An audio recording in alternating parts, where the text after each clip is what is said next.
Hello friends and welcome to Step Up Academy. So continuing with our geography optional discussion, today I am going to take the next set of questions. So I think we have already covered till question 5. Okay, so we'll continue with our next set of question, that is from question 6. Okay, so question 6a, which was asked, explain the determinism and possibilism approach in geographical study. So this was a 20 marker question. So again, if you talk about a straightforward static type of question, see, you should be aware with the concept of determinism. You should be aware with the concept of possibilism. What is determinism? What is possibilism?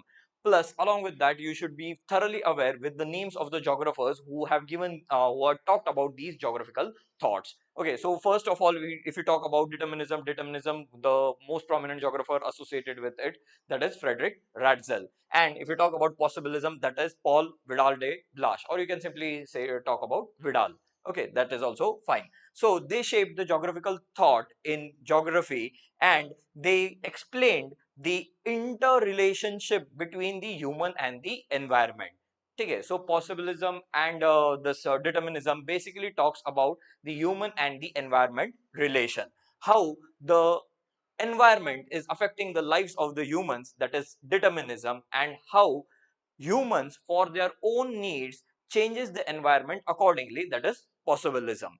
Okay, so if you talk about determinism argues that the human activities and cultural development, as well as along with that the societal progress, it is largely controlled, not just largely but completely controlled by the physical environment around us.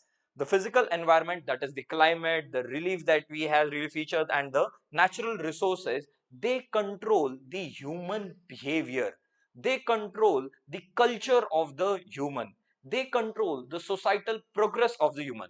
For example, if I talk about the Indus Valley civilization, you have often heard or read about this in your history. Indus Valley civilization, not just Indus Valley civilization, but if I talk about ancient history, most of the civilization across the world, they developed where there were some natural resources that were present. So these natural resources, they had an influence on the human lifestyle, that is they had an effect on human activities, they had an effect on the culture of the humans, and so also they had an impact on the societal progress. So it was the nature which was playing the key role in developing the entire geography. This thought was developed by Ratzel. Okay, so the main control in the concept of determinism, that is the environment is controlling everything. Okay, environment is controlling everything, and humans are nothing but humans are a passive agent. Okay, our lifestyle, our everything is governed by the you can say the physical environment around us. For example, the climate as well. If we talk about the people in India living in different parts of India, you will find the types of clothes that we wear. Now I'm wearing a very simple t-shirt. Why? Because it is almost 40 degrees Celsius outside. Okay, no doubt I shouldn't be wearing black. But anyways, I'm wearing a simple t-shirt because it is 40 degrees Celsius outside. So the environment around me is controlling my lifestyle. It is controlling my, you can say, culture, or that's also culture, wearing different types of clothes. Okay, so determinists believe that the nature dictates the human behavior. So nature controls human activities, the climate influences the civilization, economic progress. Human freedom is limited by the environmental conditions. Physical environment determines the settlement around us. Then don't forget to mention about the different geographers associated with the concept of determinism. As I've said, the first person associated with it is, that is the Ratzel. He emphasized that the influence of environment on state and society through his organic theory of state, organism theory of state. He said that the state is like a living organism which itself wants to evolve, and all those things depend upon the physical environment around it. Then the Bhakt of Ratzel, that is Ellen Churchill Sample, she said that man is nothing a product of the earth's surface. Man is nothing but dust of nature. Then came the Ellsworth Huntington. Huntington linked climatic conditions with the civilization development. For example, Huntington mostly talked about that the people living in the tropical areas, because of the harsh environmental conditions, they are not that, you can say, knowledgeable. Okay, because most of the time that they are spending in the tropical areas, the climate here is hot and humid, so as a result of which people are not very active, they feel dizziness throughout, as a result of which the people over living in the tropical areas, they are not that creative. Huntington also said that people living in the temperate areas, they are highly creative because the temperature here is highly conducive for human growth and survival. So as a result of which mostly creative humans are living in the temperate zone. That was said by Ellsworth Huntington. Okay, no doubt all these things had criticisms later on, but do remember how environment is influencing the human activities. That is nothing but determinism. So Frederick Ratzel, Ellen Church's sample, and Ellsworth Huntington, you can talk about them in a little bit.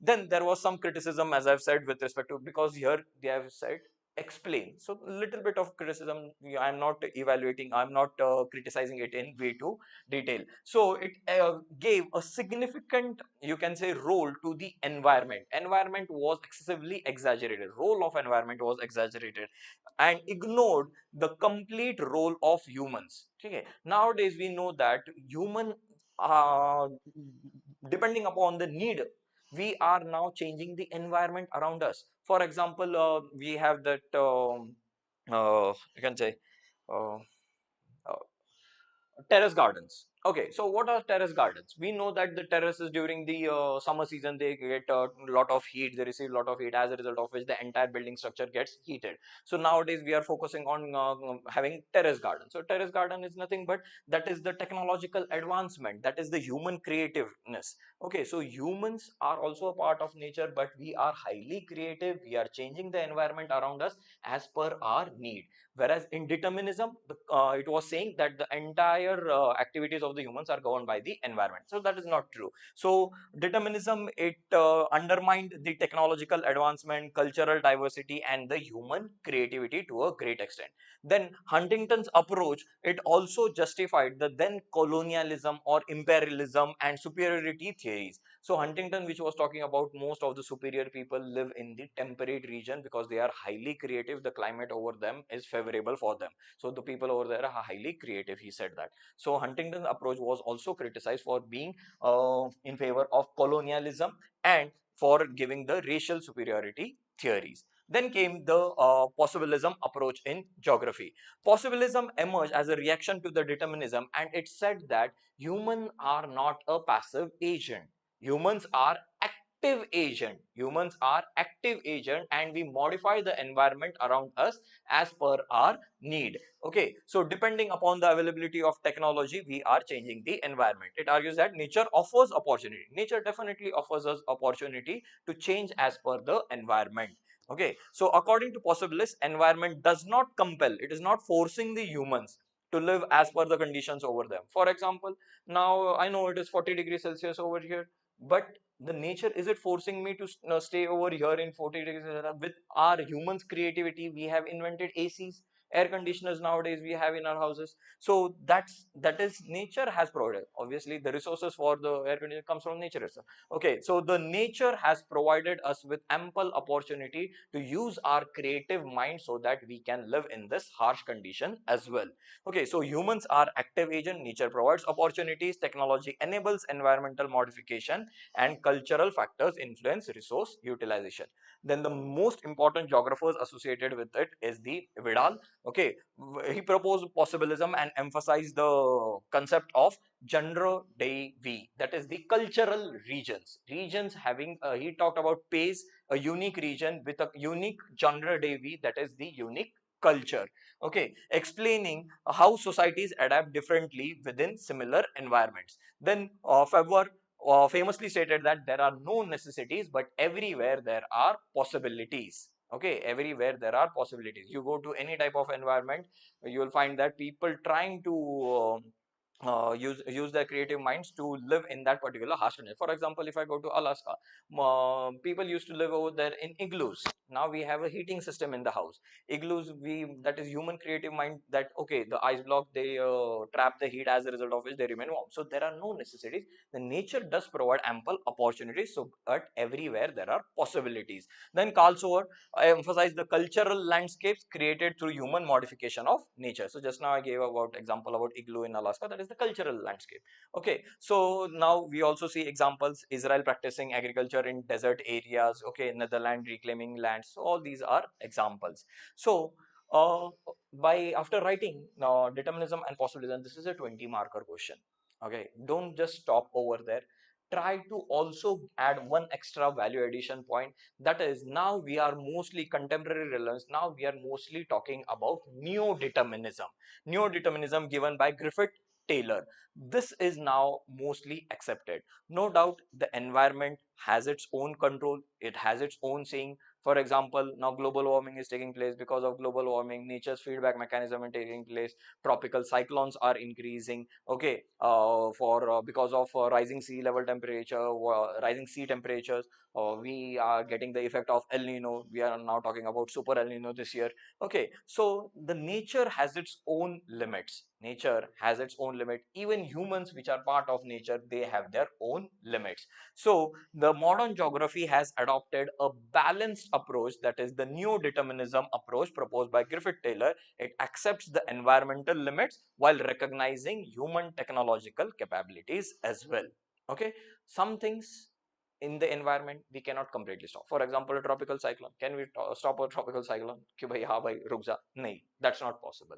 ठीक है, so environmental limits are there as well as human technological capabilities are there. What best thing we can do? We can try some mitigation measures. We can do mangrove plantation, or we can put in some barriers along the sea coast. Okay, so in order to save ourselves from the environment disasters. Okay, so that's about determinism and possibilism. I hope the concept is clear. I'm just giving you a brief about all these concepts. In regular lectures, we'll be discussing in detail. Okay, explaining the determinism and possibilism approach in geographical study. So, Sara, explain kar dena. Geographers, examples, little bit of criticism, and possibilism and contemporary. Now we are talking about the neo-determinism approach in geography. Okay. Next question. Give geographical account of distribution and production of mineral oil in the world. ठीक है, mineral oil quite in news, ठीक है, because of the resource crisis. Now consistently the prices are increasing of the mineral oil. So this is I think PYQ of UPSC as well, which was picked by MPSC as it is. This is the new Salla. So mineral oil, petroleum, it is a strategic fossil fuel resource unevenly distributed across the world. The distribution upon of this oil resource is dependent upon the geological structure that we have beneath the surface of the earth, then the sedimentary rock surfaces that we have beneath the surface of the earth. The rock should be porous, the layers beneath should be impermeable, then the organic rich resources should be present over there, okay, so that they get transformed into the mineral oil. The tectonic history and the technological capability, because the question is asking about production of mineral. So depending upon the technological capability, the mineral oil is shaping the industrial or the economies of the world, and it is also shaping the geopolitics of the world.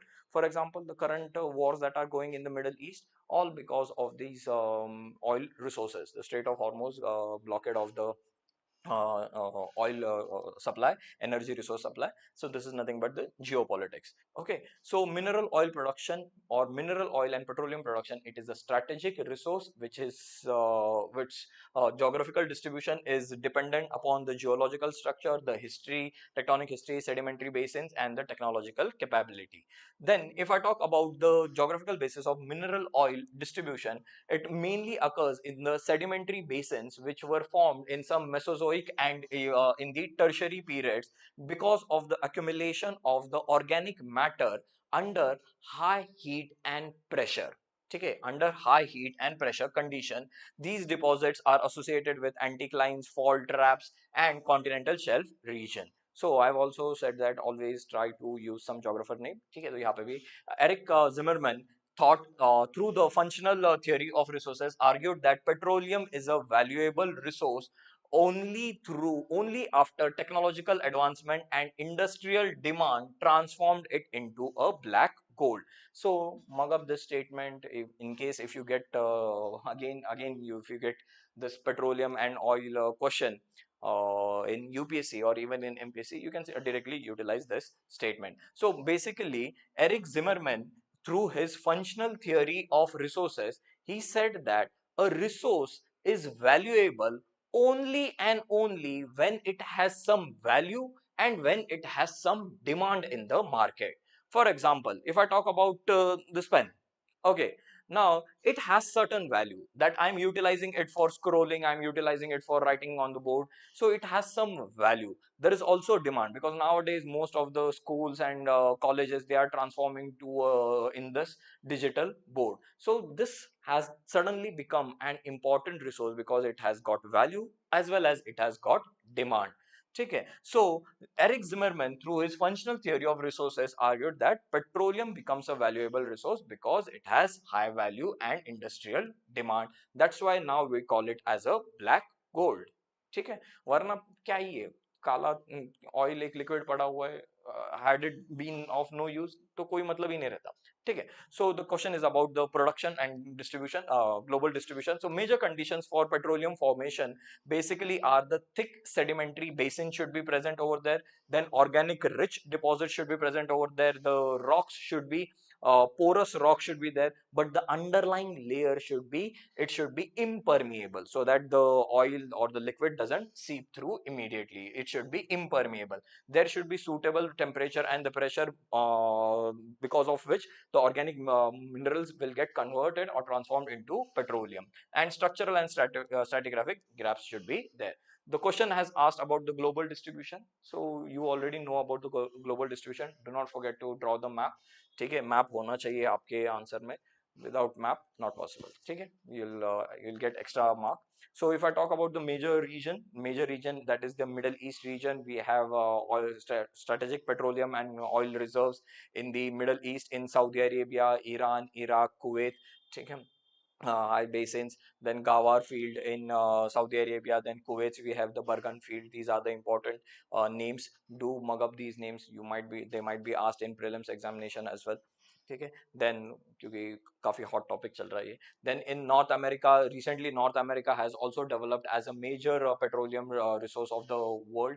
Okay, because there are some regions, for example Texas of USA, then in Canada region we have Athabasca fields, oil sands we have, where there is significant production of petroleum reserves. Not only that, now because of the advancement in the technology, we also have shale gas reserves which is being developed on a significant scale or produced on a significant scale in USA. Okay, so shale oil revolution. Then another major producer, that is Russia, not major, the leading producer of oil, mineral oil, petroleum products, that is Russia and Central Asia. So in Russia, in the Western Siberia region, the Volga Ural Basin, and the Sakhalin region, we find significant deposits of crude oil. Then Central Asian, some countries, Kazakhstan we have, then Azerbaijan and Turkmenistan.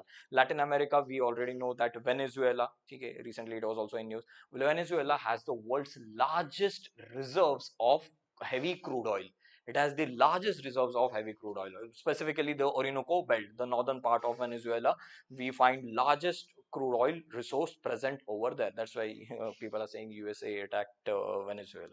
Okay, so Venezuela and Brazil, these are the significant producers. Then in Africa as well, in the northern parts of Africa, Algeria, Libya. Then if you talk about the western part, that is the Gulf of the Guinea coast, we have there also we have significant resources: Nigeria, Libya, Algeria, Angola. Then the Niger Delta region near Guinea coast. This is also a significant producer of mineral oil.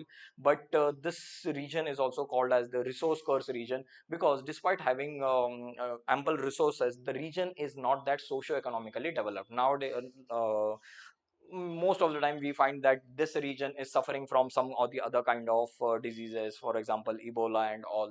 So the Niger Delta region is a resource curse region. Then we have the Asia Pacific region. Asia Pacific region, if I talk about, it is not a major producer but it is a major consumer of this mineral oil resources. And also we find most of the major refineries also present in the Asia Pacific region. For example, Jamnagar refinery of India, which is one of the largest refinery. Okay, because the question has asked about production as well. Okay, so Asia Pacific region major producers are China hai, India hai, Indonesia hai. If I talk about India, be specific little bit, we have the Mumbai high oil fields, then we have the Assam basin, then we have the Krishna Godavari basin. Okay, Then locational analysis, if I talk about the petroleum production industry is mostly governed by the theory of Alfred Weber, not Wagner, my mistake, Alfred Weber. So Weber industrial location theory is mostly governing all the aspects related with the petroleum products. Okay, so most of the petroleum refinery, for example, just now I talked about Jamnagar present in Gujarat on the west coast. Okay, so coastal ports we have find, because from there the crude oil that we are receiving from the Middle East, that is refined over there, and from Jamnagar it is supplied not just to India but also to all the parts of the world as well. Okay, no doubt India is importing 85% of its energy resources, but we are also exporting refined petroleum resources. Okay, so coastal ports are there, industrial belts are there, consumption centers. So these factors which are governed by the Weber's industrial location theory. If I talk about contemporary issues, 15 marker question है तो थोड़ा बहुत issues भी डाल देना. The geopolitics of oil which is going on in the Middle East, then the environmental concerns with respect to oils. We often hear of oil spills, oil leakages and all. So environmental concerns are there, and also the energy transition. Now we, as our honorable Prime Minister has asked us to use electrical vehicles and all. So energy transition, that is affecting the you can say extraction and the production of the petroleum resources. Okay, so crude oil or mineral oil distribution across the world, the question has asked. So you have addressed the demand. Then you can also talk about some regional case study and all. Do not forget to draw the map showing world distribution. Here I have shown in all the places. No need to show all the places. You can simply mark and just highlight few of them. Just highlight few important of them. Okay, so I hope this question is also clear. Then next question that we have, okay, 6C, explain the concept of a region, explain the classification of regions in the world. So region actually is the basic unit. Region is the basic unit of, or it is the fundamental framework of understanding any spatial organization and geographical diversity. So this the theory associated with regions was given by areal differentiation theory was given by Richard Hartshorne. So if you want to differentiate between two areas, we first talk about the factors, certain factors, and on the basis of that, we call that area as a region. That region may have certain geographical attributes. That is, for example, it might be having some unique climate. For example, monsoon climate. Monsoon climate is seen in the South Asian region. So I can also itself saying South Asian region. So that is a concept of region. It is a unit, fundamental network. Then I can also call in India itself, I can also, most of the people refer to as Hindi belt region. Okay, so most of the all the Hindi speaking states will be considered as a region. Then we also have a region called as the NCR region. Okay, so region is the basic fundamental framework for understanding spatial organization and geographical diversity. Okay, so region is one of the most fundamental organizing concepts in simplifying and interpret the complex spatial diversity that we see on the surface of the earth. For example, even if I talk about Huntington's approach, so Huntington approach, we saw that tropical region, temperate region, okay, polar region. So we are basically dividing the entire spatial diversity of the earth into specific regions on a surface of the earth. So there are different characteristics based upon the climate, based upon the relief, based upon the culture of the people, based upon the vegetation. So we have the temperate forest region, we have the evergreen forest region, we have deciduous forest region, we have coniferous forest region. So depending upon the vegetation and the functional relation, we distinguish different areas into different region. So the question is talking about the concept. So write a little bit more about the region. So the people associated along with, again with it, that is the Vidal talked about pays as a region having a unique gender devi, that is having a unique culture, and he said that these pays developed in the river valleys. Okay, so different river valleys pays regions were developed, resulting into interaction between humans and the environment. Then Hetner I've talked about, then Hartshorne areal differentiation. Okay, then later there were some other geographers as well. For example, Whittle say he introduced the concepts of compages. He said that Some regions are mental constructs. They have then intellectual construct formed through combination of physical and cultural elements. For example, we often talk about Akhanda Bharat. So Akhanda Bharat, that is a mental construct. That is, we are thinking about it, that we should be constructing an Akhanda Bharat. Okay, so Vittel say introduced the concept of compages, emphasizing the intellectual constructs through combination of physical and cultural elements. Okay, so characteristics of a region, if I talk about region, they have a one specific, you can say, continuity. For example, if I talk about tropical region, so entire tropical, a spatial continuity is there. Then there will be internal homogeneity. So if I talk about tropical region, there will be uniform type of climate, there will be uniform type of vegetation, there will be uniform type of, you can say, precipitation, heat and all. So internal homogeneity or integration is there. Then distinct geographical identity. Compared to other regions, tropical region will have a distinct geographical identity. There will be a clear cut transitional boundaries, environment concept that is called as the ecotones. So there will be a clear cut transitional boundaries. For example, tropical to temperate, as you are moving from tropical to, there will be a transitional boundary. Hierarchical organization will be there, internal hierarchical organization, and dynamic and evolving nature. Most of the regions, they are dynamic and they are evolving nature. Okay, then the next part of the question is talking about the classification or types of region. So we first type that we have, that is the formal or the uniform region. Okay. A formal region is characterized by the internal homogeneity. It is one or more geographical attributes, that is the climate, language, vegetation, agriculture. So that is the formal region. For example, the monsoon Asia, the Southeast Asia, the South Asia, which is having monsoon type of climate, Hindi speaking belt of India, wheat producing regions of India. So they have a unique physical or the cultural traits, clearly identifiable boundaries and spatial homogeneity. Then we have a second type, that is the functional or the nodal region. Functional region are you can say categorized or classified based on the flow of some people, goods, services. Depending upon that, transportation or even communication, depending upon that, they will be having a certain unique function. For example, if I talk about administrative towns, let's say example, the capital of India, that is the Delhi. So Delhi is the administrative capital of India, so it has a unique functional or it is a unique nodal region. Okay, then we have Mumbai metropolitan region, we have Delhi NCR, then Chicago industrial, or even the port areas, port-led development that we are talking about. So they have a specific unique function. There will be flow of goods that will be taking place through port areas. Then if I talk about gift city of India, which is in Gujarat, okay, so which is now having a specific functional, that is it is developing as the financial hub of India. So it has a specific functional or a nodal region. Okay, so they have a strong functional integration, then central node or focal point, but they have dynamic boundaries.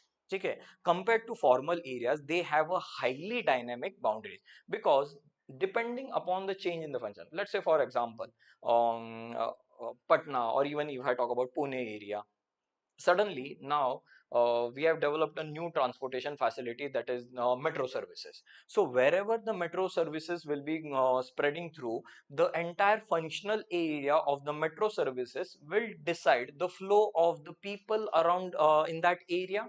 So the boundary, the dynamic boundaries, wherever the metro services will be provided, the boundary of that region or the Pune region will change, or Patna region will change. So dynamic boundaries, because they are provided dependent upon a certain function. Okay, flow based spatial organization. Then there are perceptual or vernacular region. Perceptual region, which is dependent upon the perception of the people. People perceive something. Okay, these are highly subjective. For example, Middle East. Just now a while ago I talked about Akhanda Bharat. So Akhanda Bharat, it is a perceptual thing. Okay, people are imagining ki ha bhai, in the ancient past, India was the landmass of India was quite large. So we are now striving again back to build that type of region. Okay, so it is dependent upon the perception, the psychological or the cultural identity. So that is nothing but Akhanda Bharat. It is nothing but a cultural identity that we are trying to strive for. Okay, that is a subjective boundary influenced by media, history, and tradition. Okay. Then there are some planning regions. We are developing planning regions, for example, NCR region. If I talk about NCR region, we are segregating it. We are also in Delhi, in NCR region, some of the districts of Haryana are included, Rajasthan are included, UP are included. So planning regions, they are also a type of a region. Okay? They are delineated specifically for some administrative or providing some specific functional services. Okay? So Damodar Valley region, Damodar Valley Corporation that we had in 1948. So Damodar Valley region, Tennessee Valley Authority region, even are this you can talk about the Lavasa Corporation we had over here. So it was a planned regional development. The Border Road Organization, sorry, not Border Road Organization, the Border Area Development Program. Okay, Drought Area Development Program. These are nothing but they are planning regions. ठीक है ये सारे के they are examples of planning region. So in this, these are very important because here we focus upon balanced regional development. Okay? We focus on smart cities, which is nothing but planning region. We are focusing upon balanced regional development, infrastructure planning, resource management, and administrative coordination. Then some cities they are classified, or some regions they are classified based upon single factor, and some are on the basis of multi-factor region. For example, cotton producing region, that is the Deccan region, okay, of Maharashtra and Gujarat. So cotton growing region. When we have the petroleum producing region, for example, the Middle East, we have the monsoon climatic region, for example, South Asia that we have. Then some are multi-factor region, for example, Western Europe, they have a very, you can say, type, no doubt languages are different, there are multiple countries, but their mindset is all same. So they are all, you can say, a type of a capitalist people. So Western Europe, they have a unique mindset. Then Indo-Gangetic Plain region, Mediterranean region. So importance of regional geography, it is very important because it has helped geographer in divide, it has helped geographers to divide the entire earth, okay, entire earth, which is having a very complexity of region, into some small units. So regional geography or understanding of the regions, it is important for regional planning, accordingly resource management. For example, if you are talking about a desert region, so there will be a lack of water resources, so accordingly resource management in desert areas for people living in desert areas. Example, we have constructed the Indira Gandhi canal. So by understanding a desert region, by and knowing the resources, lack of resources that we present, we have constructed the Indira Gandhi canal. So it is just because of the study of regional geography we get to know about this. Then spatial analysis, understanding human environment interaction. For example, national parks, we have national parks, we have wildlife sanctuaries. They are also a region. They are demarcated in a proper way to understand human environment interaction. Okay? Economic and political planning, all these regions. Okay? So these are three questions. I'll cover three questions. These are three questions which I've covered over here. So concept of region that we have, significance and importance, and types of regions. Okay. So I hope all this entire analysis will help you. What type of content, by looking over here as well and through the explanation, you will get to understand what type of content is expected from you people in the examination. ठीक है, ऐसा नहीं है कि भाई कुछ भी लिखा, काही पण लिहिलं चाललं, असं नाही चालत. ठीक है, all things, you require specific word for your optional paper. Okay, now you have prelims, uh, this Sunday you have prelims of UPSC, then next Sunday you have prelims of MPSC. So after prelims, definitely these videos will help you around. And after prelims, if you have any doubts with respect to, or any queries with respect to geography optional, you can come to Step Up Academy and contact me. Okay. So I'll end this session. I'll complete the remaining two sets of questions, questions 7 and 8, in next couple of videos. Okay. Thank you.